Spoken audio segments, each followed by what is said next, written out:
বাবা ভালো আছেন? হ্যাঁ ভালো আছি। আজ দেখো তোমার জন্য কি নিয়ে আসি। এই হ্যাঁ তোমরা তো ইলাই আনিবা পারবেন, ভালো জিনিস তো আনবা পারবা না। দেখি তো মনে হচ্ছে কুড়াই আনিয়ান। আর তোমরা যে আমার বাড়ি গেলে মানুষের বেগুন চুরি করে নিয়ে যান।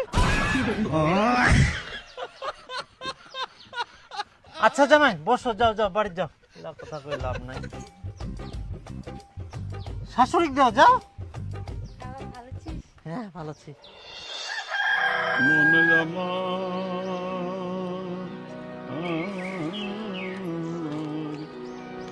খালি মুড়ি খাবা দিয়ান, তাল বড়া গিলা কুকুন ভাজিবেন তে। তাল বড়া, চিনি নাই, তেল নাই, গুড় নাই, আর তাল বড়া খাবেন? আর আমরা যে তাল গিলা নিয়ে আসি এই আই যে দেখো মাটির তাল কুসকুরবা দিয়াই।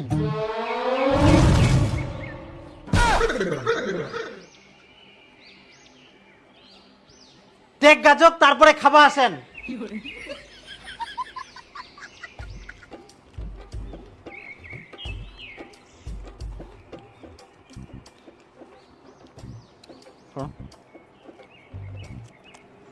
কই তোর শাড়ি কিনে দিবা আর মোর জামা প্যান্ট।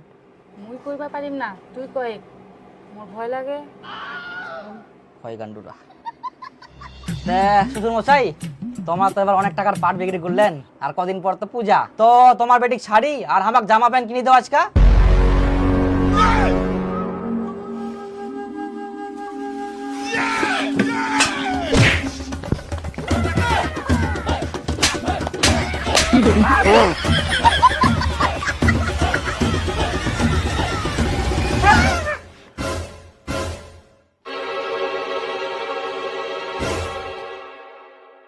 কি জামাই খাতে খাতে চুমকি যান কেন?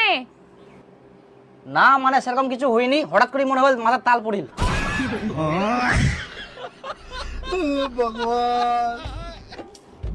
বাবা এবার তাহলে পাটের দাম ভালো পাইলেন, কতলা পাট হয় এলাতে? হ্যাঁ বাপু, পাটার দাম এবার ভালো পাই, কিন্তু পাটা বেশি হয়নি, মাত্র 3 কুইন্টাল। তাহলে তো মোটামুটি ভালোই। আমার তো এবার পয়সা কুড়ি নাই, টানা টানা চুলি, আর কদিন পড়বে পূজা, পূজাটাতে কি কুড়ি কাটামো। আর টুম্পা তো বের সবসময় শাড়ি শাড়ি করে। তুই ফের কেন এত সারি সারি করিস? তোর শাড়ি নাই?